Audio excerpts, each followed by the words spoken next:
Well, good evening, Bren, and welcome to the first lockdown lecture from the Lodge Hope of Karachi in 2021. Yes, Bren, we're in a new year, and it looks like we will be continuing with our Zoom meetings for the foreseeable future. At this time, can I wish you all a very happy and prosperous new year from everyone here at the Lodge Hope of Karachi in the province of Fife and Kinross, under the Grand Lodge of Scotland, because we've got a few Bren from all the arts and parts with us here this evening. As usual, Bren, can I remind you of the Grand Lodge of Scotland guidelines, and that please keep your videos on and a legible name in the box so we know who you are. This meeting is being recorded and will be available on our YouTube channel later on this evening. Can I ask you all to sign the virtual tile on our Facebook pages for our history, Bren? That'd be very much appreciated. Bren, what seems to many not so long ago, March 2020, and for others it seems like an eternity, and it probably is. We started these lockdown lectures. And about this, a few weeks later, in the province of Fife and Kinross, one of the Bren, Mark Stockdale, started a daily Zoom chat to absent brethren every evening. And one of the regular attendees at that meeting was Brother Tom Edgar, who's currently the Deputy Master of St John Fisher Row, across the Forth from us here in Fife. And I've known Tom for quite a few years from his day job as a city officer for the City of Edinburgh, and we've done quite a number of jobs together over the last 4 or 5 years, particularly around November time.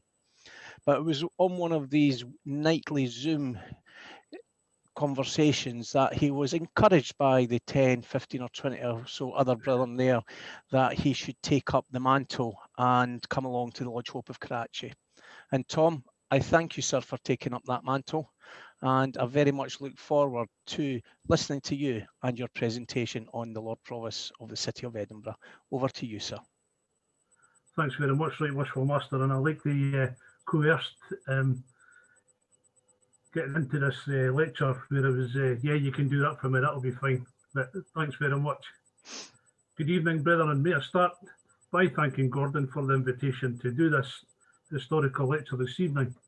I'm not quite sure if the Lord Provost is going to join us or not, but hopefully he can at some point.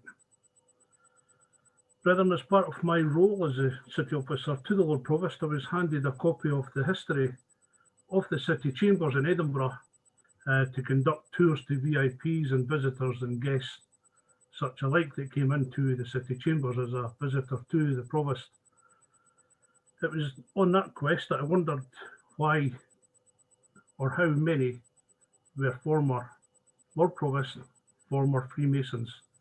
And this is a quest that I've actually done some work on it to find the answer to that. But firstly, I'd like to give you a short historical journey of Edinburgh along with my role as city officer to the Lord Provost. And Gordon, if I could just share the screen. You should be able to, Tom.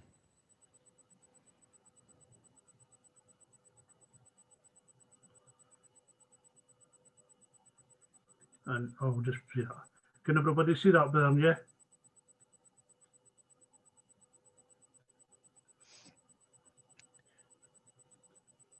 If you put it on slideshow, Tom. Slideshow.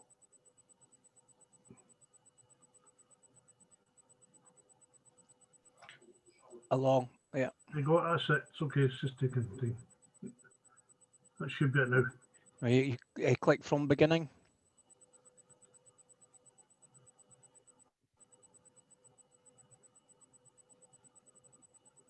And that's it now, Tom. Okay, Brian, thank you. Thanks, Gordon. It was working all right earlier on, but never mind. The ancient office of the Right Honourable Lord Provost and Lord Lieutenant of the City of Edinburgh and Freemasonry. Then, as we can see, this is a very old image of the city when it was built around the wall, which is called the Flodden Wall, which is sadly no longer there. But as you can see, without the expansion of the new town, how tight the houses were built.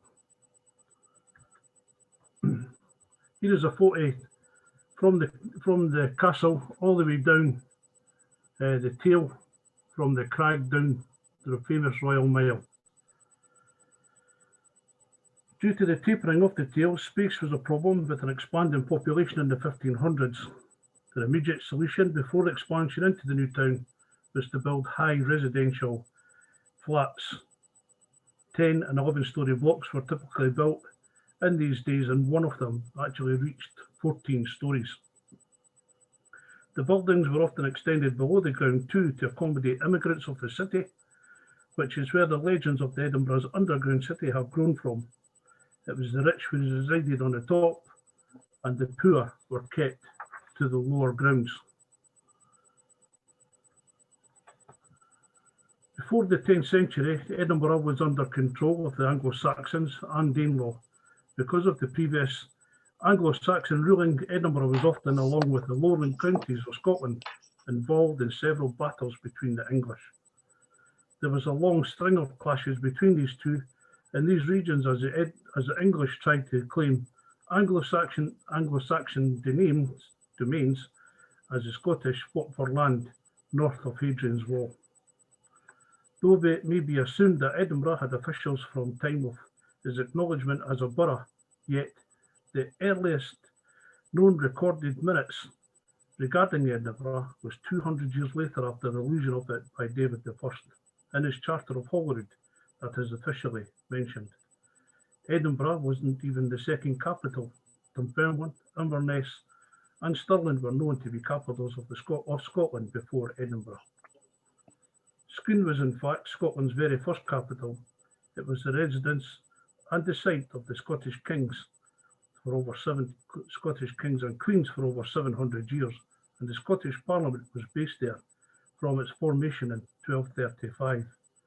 But after the assassination of King James I in Perth in 1437, it's thought that for safety purposes a location with a defensive wall deemed imperative, it was then decided that the throne be moved to Edinburgh Castle.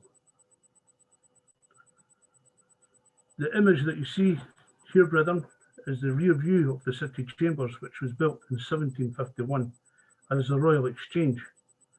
But as Edinburgh grew, Edinburgh Town Council needed more space, and they took this building over. So just here is the back of all the city chambers, all these buildings here. The building has 10 levels, 5 upper and 5 lower, with over 500 rooms and around 1,500 windows in the building. If you enter from the Royal Mile, you come onto ground level. And if you have a problem with heights, you certainly don't want to look down or up. The statue here that you can see in the left-hand picture here is of Alexander the Great and his horse Bucephalus. When at a young age of 13, he made a bet with his father that he could tame Bucephalus, as the horse was terrified of his own shadow. According to legend, Alexander tamed him at night when it was dark. And after taming him, Alexander rode Bucephalus everywhere, even into battle. The bronze statue, standing at 10 feet high, was made by Brother John Steele and finally presented to the city in 1884. In 1902, the council decided to add an extension onto the chambers, the West Wing, which was completed in 1904. And although the Grand Lodge were in attendance at the laying of the foundation stone, it was Brother Sir James Steele, Lord Provost, who carried out the ceremony, along with Lord Provost, Brother Sir Robert Cranston, who opened the building, both past masters of Edinburgh Mary's Chapel No. 1. Throughout the centuries, the list of names of former provosts and Lord Provosts are incredible. Many whose noble families went on to have their names carved in institutions like Napier and Merkison, but some, their tenure in office, brought accusations of treason and assassination. Many have also served as Lord Provost on more than one occasion, with Brother George Drummond holding the post on 6 different terms. In the turmoil of the medieval 16th century, Provost Alexander Lauder of Blyth and the city bailies, along with 10,000 men marching behind the banner of the Blue Blanket, followed King James into England, only to be slaughtered at the Battle of Flodden in 1513. The battle lasted only a few short hours with only a handful of survivors. Each year in Coldstream at the Common Riding, several hundred mounted riders gallop over the fields to Flodden to commemorate the battle, one which I have done most proudly myself on several occasions. Provost Adam Otterburn was an important service of the Scottish monarchy as a lawyer and diplomat.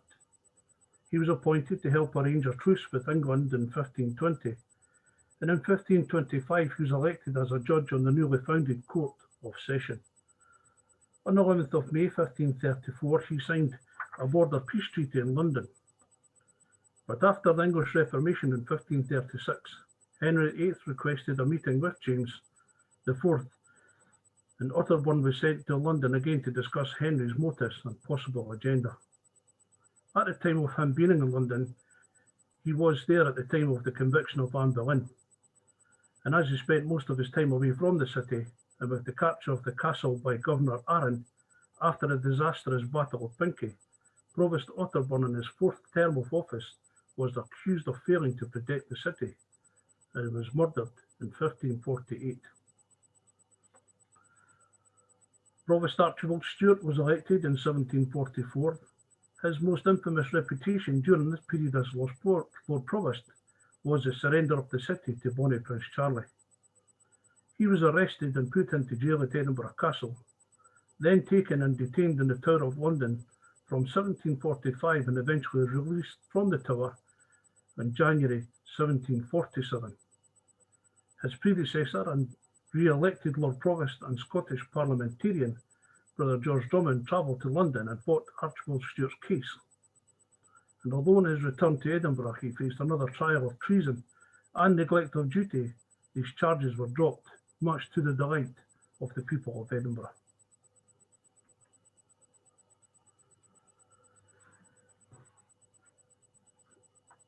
Today, in the 21st century Scotland, there are only 4 Lord Provosts, Lord Lieutenants in Edinburgh, Glasgow, Aberdeen and Dundee.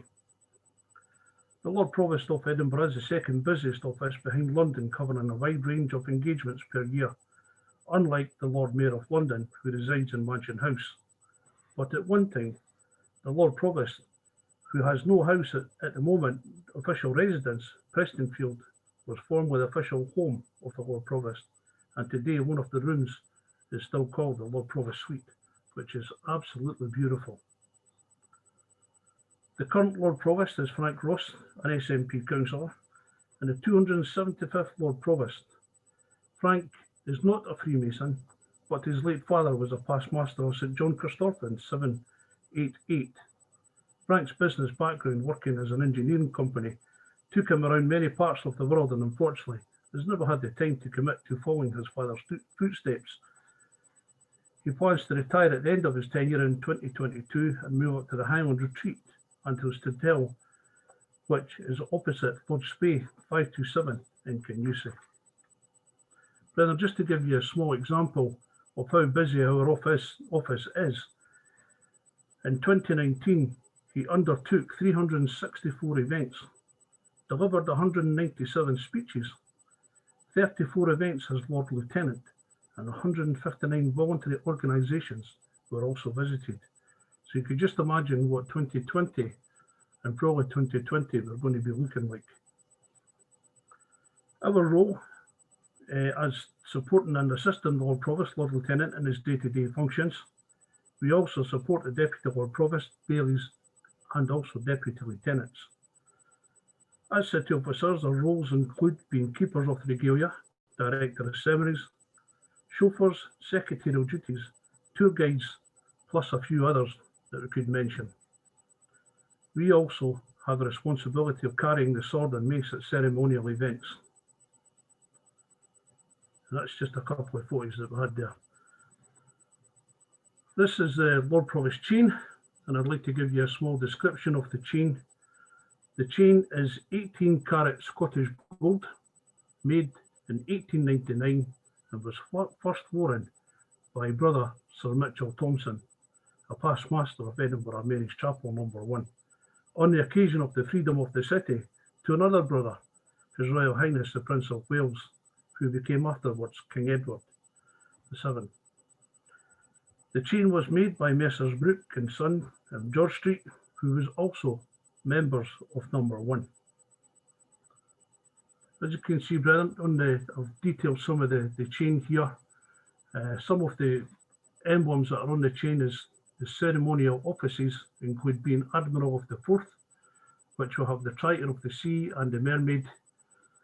We often go out and onto the Forth on the university boat HMS Archer, and I immediately take his chain off him, as if he was to fall into the water, the first thing that I would grab would be the chain and let the Provost sink.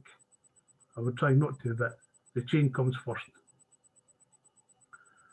In the middle, we have the Scottish Crown, which is on top of the St Andrew's Cross, which is surrounded by the laurel, which is the heart of Midlothian. This other one here, the Scales of Justice.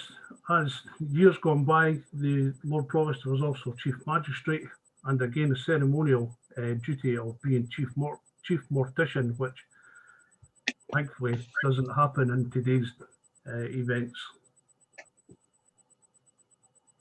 The Millennium Globe, which was added in the year 2000, and the Minerva Owl for Knowledge was added as well in 2000 with the acknowledgement of knowledge for all the universities that we have in Edinburgh. The badge itself is covered in 500 diamonds and brilliants. In here, if you can see, the castle has red windows, red flags, and a red portcullis, which means it's a royal castle. And there's not many castles that we know of in Britain that are still recognised today as royal castles. The Latin Nisi Dominus Frustra means the watchword, build the city in vain. There is a big title for it, but I think I'll keep it just quite short. But it is very heavy. It weighs around about 9 pounds in weight, and the Lord Provost is quite happy to take it off at the end of the day when we're out most of the day and night. It can be quite heavy after several hours of wearing it.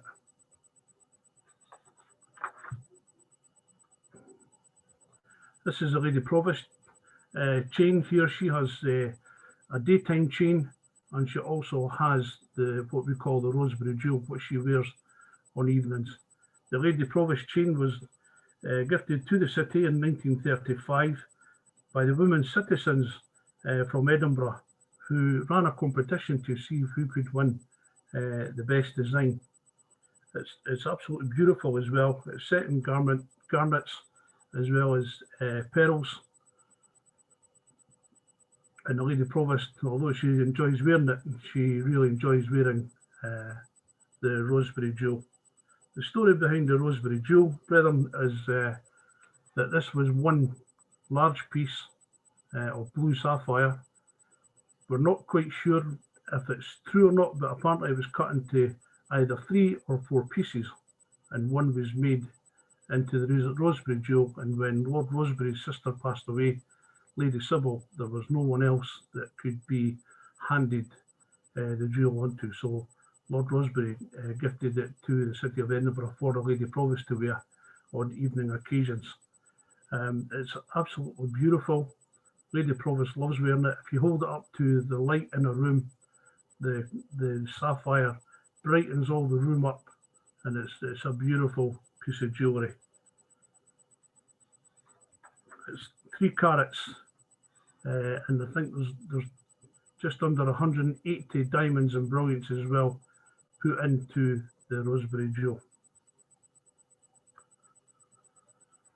This, which we're not quite sure about, but this is another 2 parts of the sapphire.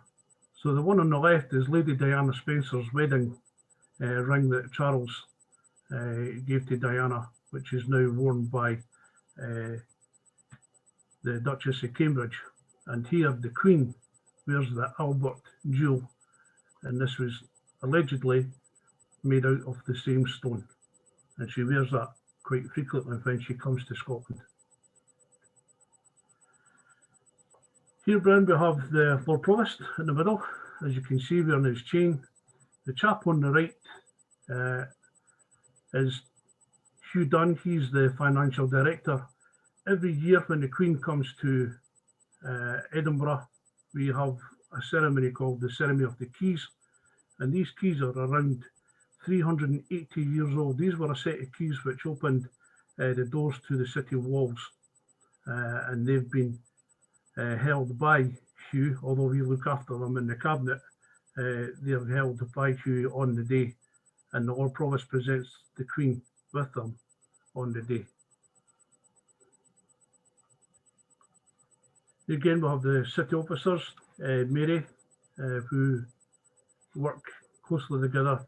The man in the middle, Philip, who's just retired last year, 2 years ago.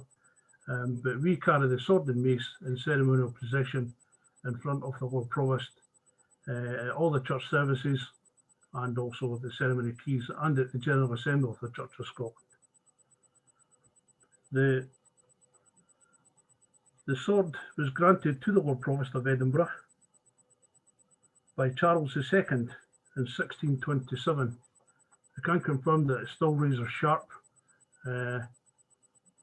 It's very light, but it's dated on the sword itself, C2, Charles II in 1627.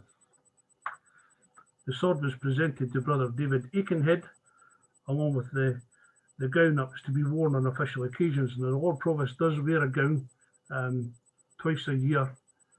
It's far too heavy to wear all the time, and he selects when he's going to wear. It's more at St Giles that he will wear his gown.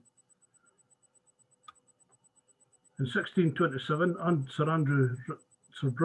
brother Sir Andrew Ramsay received a letter from Charles II stating that in future the Chief Magistrate of Edinburgh should be permanently styled the Lord Provost in Edinburgh, the same rank and precedence as the Lord Mayor of London. Brethren, here we come to the brethren who have served as Provost and Lord Provost, and this is what I've found so far. So the very first one was Samuel McClelland. As we travel into the 16th century, the first signs of Freemasonry being introduced into the city. At the time, membership was only open to men of nobility, wealth, and the landed gentry. By initiation, to those who, before fellow citizens becoming brothers, were all friends, and there was no nominations or elections in these days. If you wanted to join the craft, you had to be very wealthy, obviously, but you were also told that next year you would be the Grand Master Mason or the Lord Provost as well.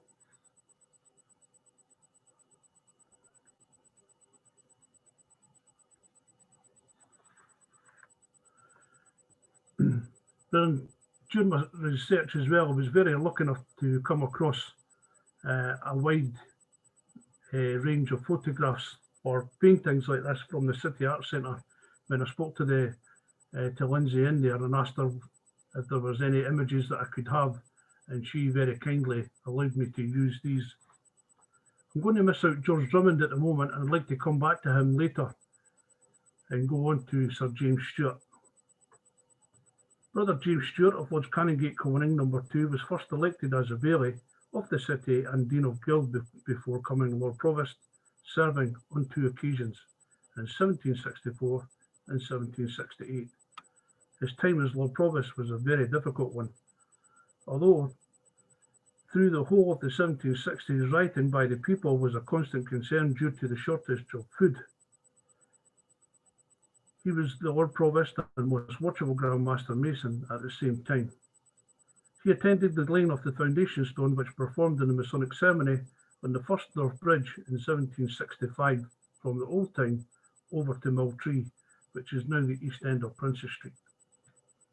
The bridge was later rebuilt with a new foundation stone being laid on the 25th of May 1896 by Lord Provost and brother, the Right Honourable Andrew MacDonald, a member of the Lodge of Edinburgh, Mary's Chapel No. 1, with full Masonic honours. There is a medal that had been struck to commemorate this and is in the Museum of Edinburgh. He was also knighted shortly after the laying of the foundation stone.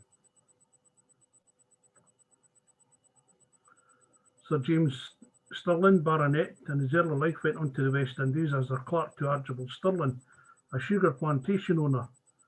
But not long after James was appointed, through Archibald's influence as the secretary Sir John Darling, the governor of Jamaica, he acquired his fortunes in the West Indies and returned to Edinburgh, where he became a partner in the banking house of Mansfield and Ramsay and Co., based in the Locking Booth next to St Giles Cathedral.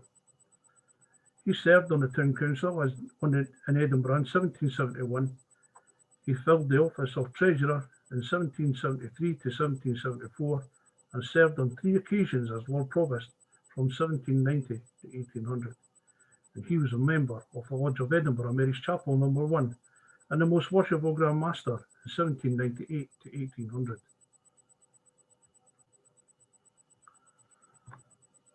Sir James Hunter Blair started as an apprentice and became a partner with the Coutts Bank in 1756. Was a member of the Parliament for Edinburgh from 1780 to 84 and the Lord Provost of Edinburgh in 1784. He carried out various reforms, including the beginning of the rebuilding of the university and the construction of the South Bridge over the Cowgate. The foundation stone was laid by Lord Hadlow as Grand Master Mason in 1785, and Blair was knighted and created a baronet following the year. Brother Hunter cordially received Brother Robert Burns, becoming dear friends, and as we can see here, was at the inauguration of Burns and Canongate Kilwinning No. 2. On the death of Brother Blair, and on his funeral, on the day of his funeral at the graveside, Burns wrote and dedicated this poem to his friend and brother Mason. "O lang shall the lament the stroke that tore, a ready prop from merit, from the poor a careful guardian, from his weeping family a loved and tender father, from his country a zealous patriot, from the world a true friend." The Baileys are also in here. These 4 gentlemen here were also the Baileys at the time, supporting the Lord Provost.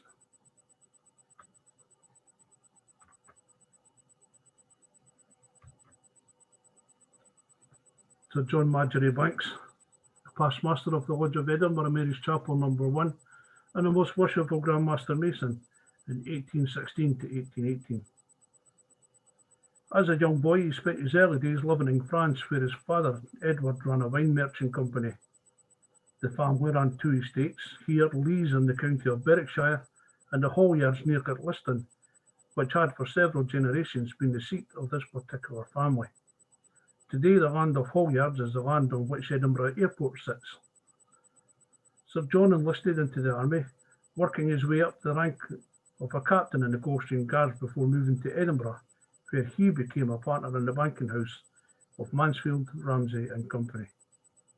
He joined the town council in 1811 and 2 years later elected as Lord Provost.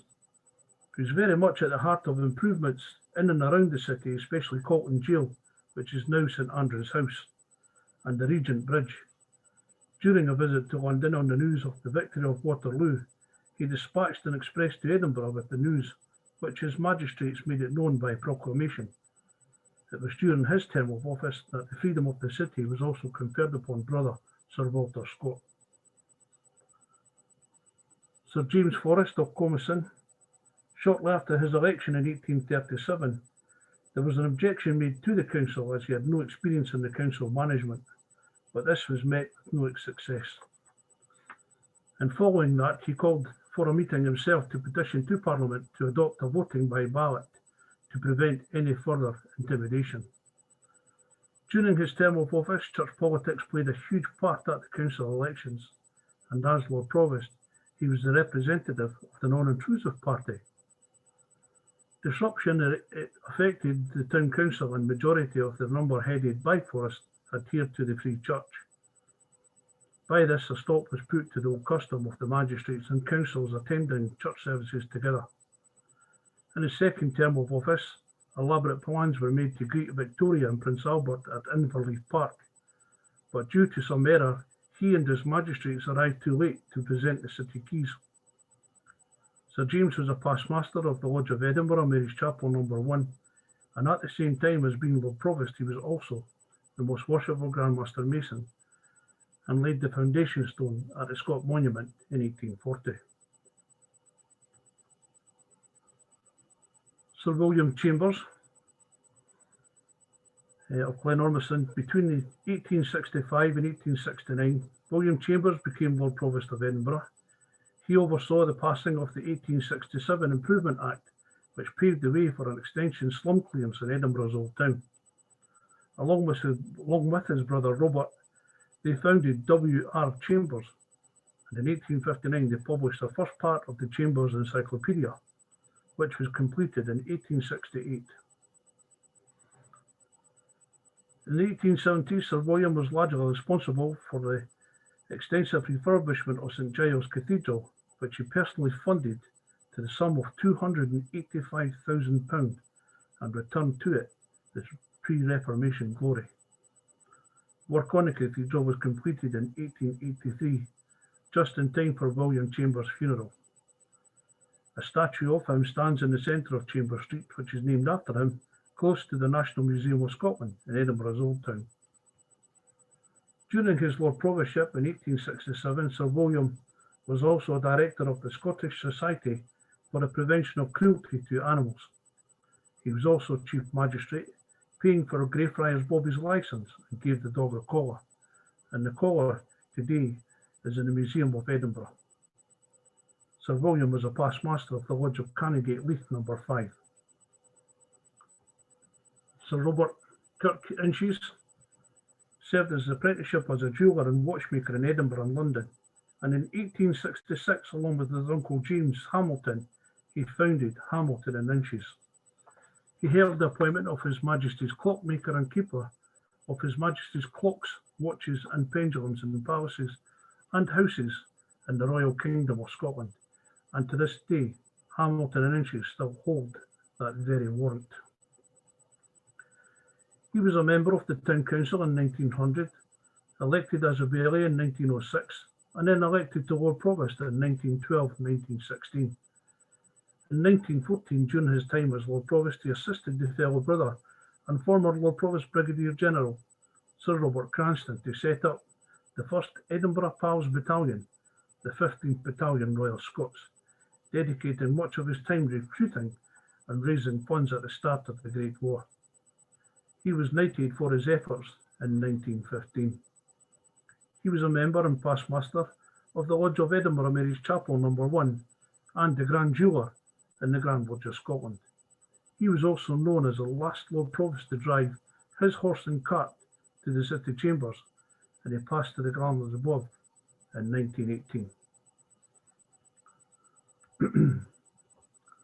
Sir William Darwin. He was a Unionist member of the Parliament in the British House of Commons for Edinburgh South constituency. He was also director of the Royal Bank of Scotland, and in the First World War he joined the Black Watch as a private in 1914, and then after receiving a commission he joined the Royal Scots in 1915 as second lieutenant. He saw much action and was wounded 5 times. He was awarded the Military Cross with Bar and was mentioned in dispatches. From 1920 to 22 he served in Ireland during the Irish War of Independence, but on leaving the army he became the director of the family's draper firm.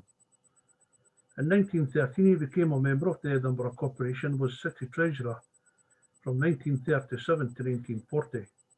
He was Lord Provost from 1941 to 1944. He was appointed a CBE in 1923 and knighted in 1943.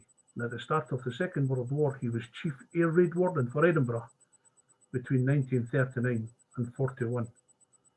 Sir William passed away in 1962, but in his will he bequested that an award be made to the citizens of Edinburgh, who, in the opinion of the council, has or have done most for the city's honour and welfare during each year. Each year the council invites organisations and individuals in the city to nominate persons for consideration for presentation of the Award for Good Citizenships.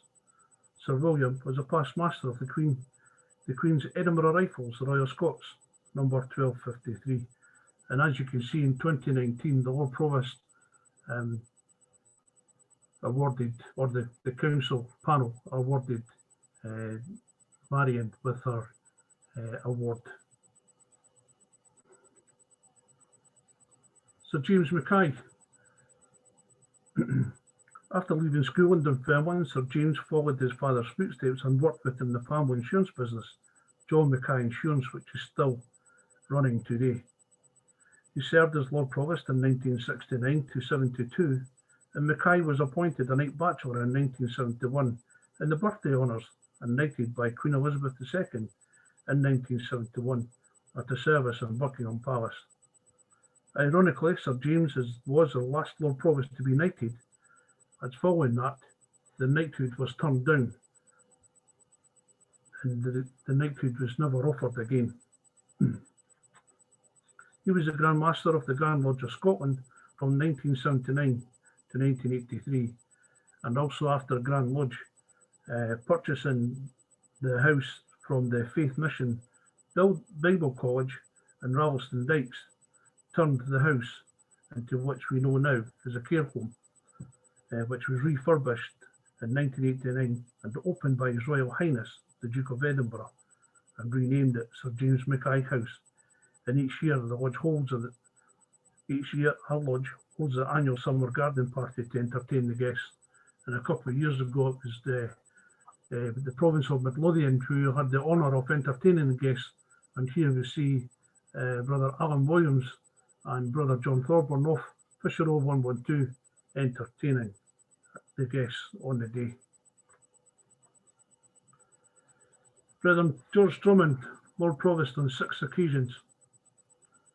There is no doubt that this brother and gentleman during that time was the greatest Lord Provost of all to have served as the Lord Provost of Edinburgh. As a young man at the age of 20, he was known as a mathematical genius and appointed the Accountant General of Excise, then later becoming Commissioner of Customs in 1715. He joined the council in 1717, and he also served as Dean of Guild and a Baillie. He changed the face of the city, and from a mass of derelict and neglected buildings, bringing it into contest with the finest cities in Europe. During my research, I found it a bit strange and discovered that there is no monument to his memory. Yet, it may be well said that the Provost Drummond's monument is a building of the new town of Edinburgh. But his influence was felt in many quarters in the making of the city. Edinburgh's medical school owes its rise and much of its fame to the wise initiation and his helping hand. And while no less than 5 professorships of the university, those of chemistry, theory and practice of physics, midwifery, and belles lettres and rhetoric owe it to their establishment. During his long life, his abilities were given ungrudgingly to his country, and especially to the grand old city of Edinburgh he loved, even at his own personal sacrifice and comfort and fortune. He discharged the many different duties of the position with care and zeal which have possessed and none have qualified. He took part with the Grand Master Mason in the placing of the cornerstone of the Royal Infirmary, to which the Lodge of Edinburgh, being one of the original contributors to the amount of £50, was paid. Drummond was passionately devoted to the Union and the Hanoverian cause, a strong opponent against the Jacobin March, and fought against John Erskine, the Earl of Mar, at the Battle of Sheriff Muir in 1715. Drummond was back in the limelight, serving as captain of the College Company of University Volunteers that were formed to defend Edinburgh. And on the 15th of September 1745, he proposed marching the college out of Edinburgh to confront the approaching Jacobin army, only to be persuaded by William Wishart, the principal of Edinburgh University, not to go. He was genuinely stricken at the thought of sending young men to their futile death. Drummond's personal courage appears to be beyond question. He joined Sir Johnny Cope's Hanoverian army before the Battle of Preston Pans. Following the capture of the castle by Bonnie Prince Charlie, he was exiled from Edinburgh throughout the occupation. In 1746, Brother George Drummond was re-elected as Lord Provost for the second time. He commissioned the construction of the Royal Exchange in 1751. The idea was to provide a covered place of exchange for merchants and traders. To highlight the importance of this public building, it was decided that the perfect location was to be the Royal Mile, on top of Mary King's Close.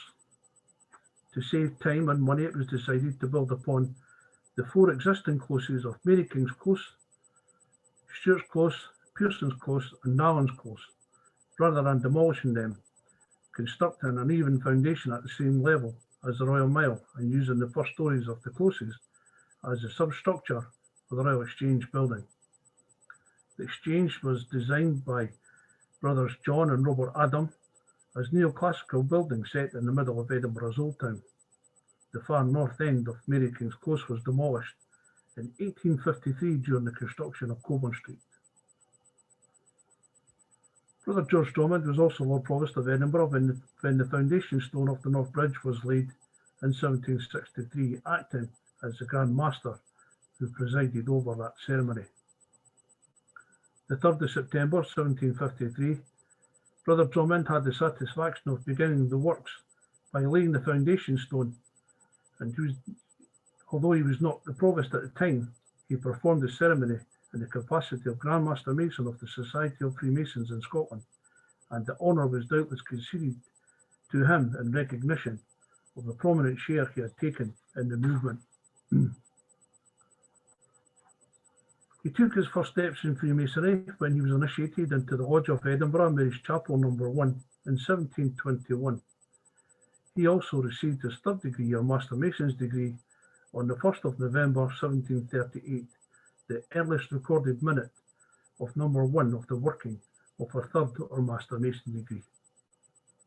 He subsequently affiliated into Canongate Kilwinning.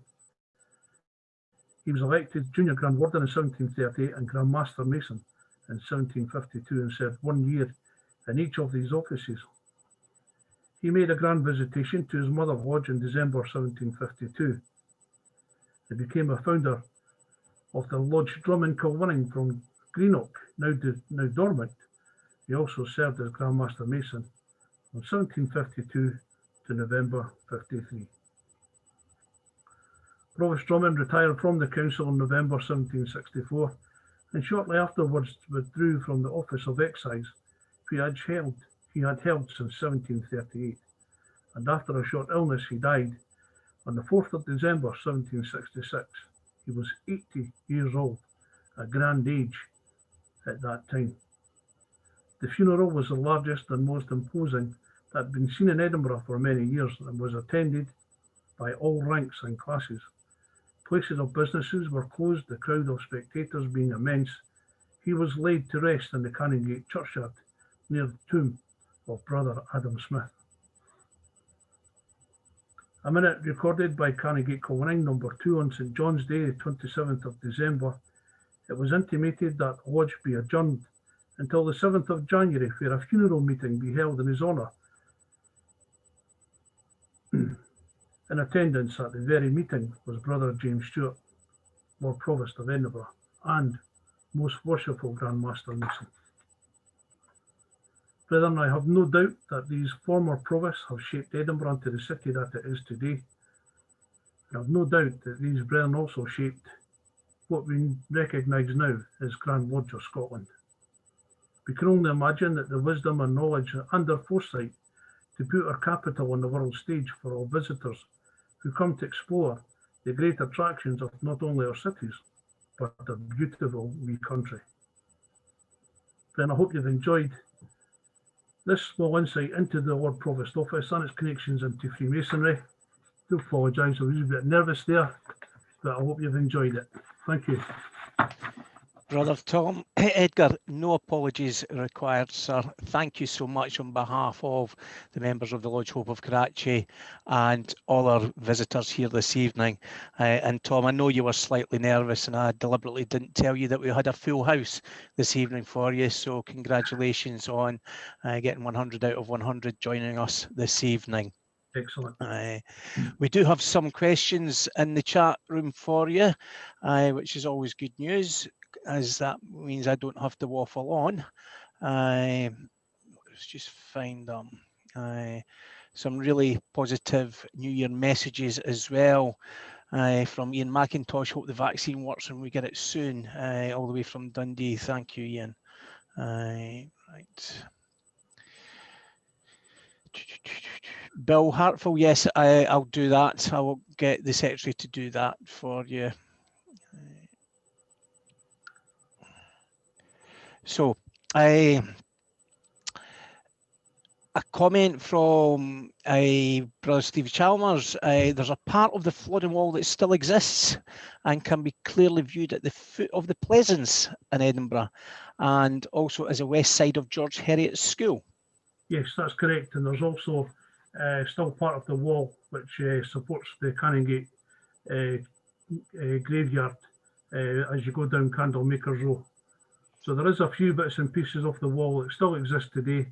I think there's people who do the tours walking around the city that can show you where the walls are. Okay. Tom, there's a question from William Kitteridge Senior. Is the sword of Sir Robert Inches on display? Yes, it is. And I think it's in the Museum of Scotland in Chambers Street. Okay, and I'll put up the link to that museum later on this evening, Brian. From David Park to you, Tom. In 1972, Dr. Jack Kane refused a knighthood, and it is understood a knighthood was never offered to any other past Lord Provost. Was this, and you did mention that, but was this because the Lord Provosts were members of political parties, do you think? No, it was felt that Jack Kane, who came from Craigmillar area, obviously didn't want to accept a knighthood for being Lord Provost, as it was a sign of snobbishness. Jack Kane, as Lord Provost as well, was one of the Lord Provosts a few years later who also wanted to have the red robes destroyed, that no further councillors would, or no future councillors would wear red robes. That was a sign of wealth and nobility against the poorer people of the city. We still have all the robes, which are kept through in Grangemouth now, because obviously they're very old and they're all falling to bits, especially the ermine fur, which takes a lot of care and looking after. And that's why the Lord Provost chooses to wear the robe maybe 2-3 times a year. Okay, thank you. There's a comment from David Brown, Tom, that I'll pass on to you about a royal gift made in 1627, in which Charles, it would have been Charles I or Charles II. Charles II. Well, I think there's a query there. If it was made in 1627, Charles II wasn't born until 1630. Okay. So right. One for you to double check on at some point. Another one, Laird Allen Maitland telling us about George Watson's school. Absolutely first class. Nathan Trester, one of our American friends. Well done, Tom. I visited Adam Smith's grave last time I was in Edinburgh, and I can't believe that I was that close to George Drummond's grave and completely missed it. We'll make sure when you come back, Nathan, that we make sure you can find it. Well done, Tom. Right, so well done. Right, Worshipful Master, can I just also add as well that if there is any brother that comes into the city, and if they want to let me know when they're coming in, I can try and arrange a small tour of the city chambers. It's absolutely fascinating, and you'd all be more than welcome to the city chambers. But you would need to give me notice, because obviously if we're at full steam ahead with the events that the Lord Provost has, then it makes it quite difficult to fit any visits in. Okay, David Johnson's asking if you can repeat the date of the first record of a Master Mason degree by number one. And if you've not got it to hand, brother, Alan or Ewan are here, and one of them was there, I'm led to believe. 1738. From Bob Potter, some congratulations to you, Tom. Very well done. Some additional information for you. Brother Sir Andrew Murray, number 2, was past Lord Provost, played a major part and was the main speaker at the bicentenary celebrations at Kirknewton and Ratho, 85 and 1961. I can send you a copy of his speech if you Yes, wish, please, and I'm Bob, sure that'd that'll be be great. yes. Thank you. Paul Dunleavy's asking you a work-related question, Tom. Paul says, I used to attend the City Chambers once a year, and I'm familiar with some of the levels. What's the function of the lower levels? Offices, they've been turned into offices now. Before, on level 2, there used to be a room which we could actually walk from the City Chambers over to St Giles and even go into Mary King's Close. But unfortunately, because of the decay of the building, these have all now been constructed to, obviously, people now working in offices. The door over to St Giles Cathedral has now been closed up because it wasn't safe. But level 1 is also the archives, and you need to make an appointment to go into the archives if you want to research anything. And just for the rest of your brethren's information, you all know that my mother lodges Lodge Errol Haig, and I'm very acutely aware that the City of Edinburgh has got one of the greatest archives of the Brother Field Marshal Haig as well in existence. Unfortunately, it's in a storage and it's not open to everyone. Brother Plumbing's saying, Brother Tom, I've visited the city several times, but listening to you looks like I've missed a lot during my visits. I've always remember Sir James Mackay for the way, as Grand Master Mason, he would say, any brother otherwise minded, and immediately give one knock and say passed. On the one occasion he was challenged about giving brethren time to voice an opinion, he replied that he was conscious that many brethren travelled a great distance to attend, and he had no wish to delay them on their journey. Thank you for that reminiscing, Ian. Stewart Taylor, the sword is indeed on display on level 3 of the National Museum of Scotland in Chambers Street. I used to see it during my patrols of the building as a security officer. Ian McIntosh, the earliest mention of a third degree was by Lodge Dumbarton Kilwinning in 1726, Greenock Kilwinning in 1728, Lodge Kilwinning in 1735, Canongate Kilwinning in 1736, and the Lodge of Edinburgh in 1738.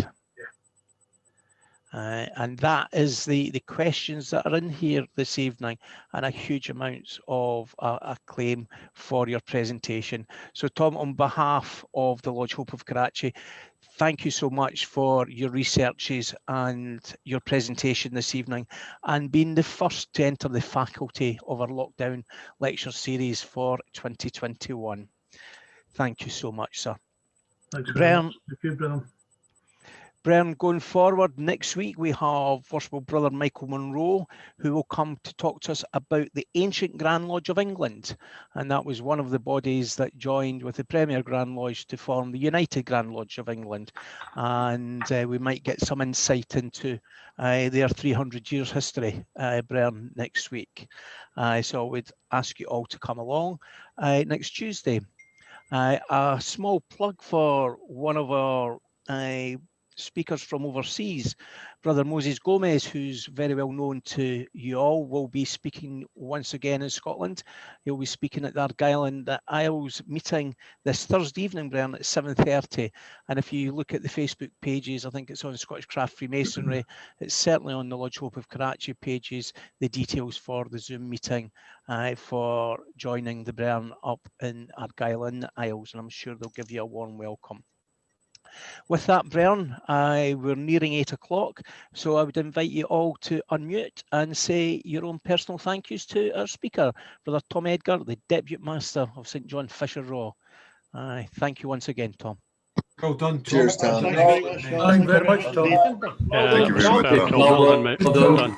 Thank you very much. Thanks, Tom. Very much. Cheers. Thank you. Fantastic, Tom. Well done. Perfect. Well done, Tom. Excellent. Next time, I shall ask you. Well done, Tom. Be my Thank you. guide.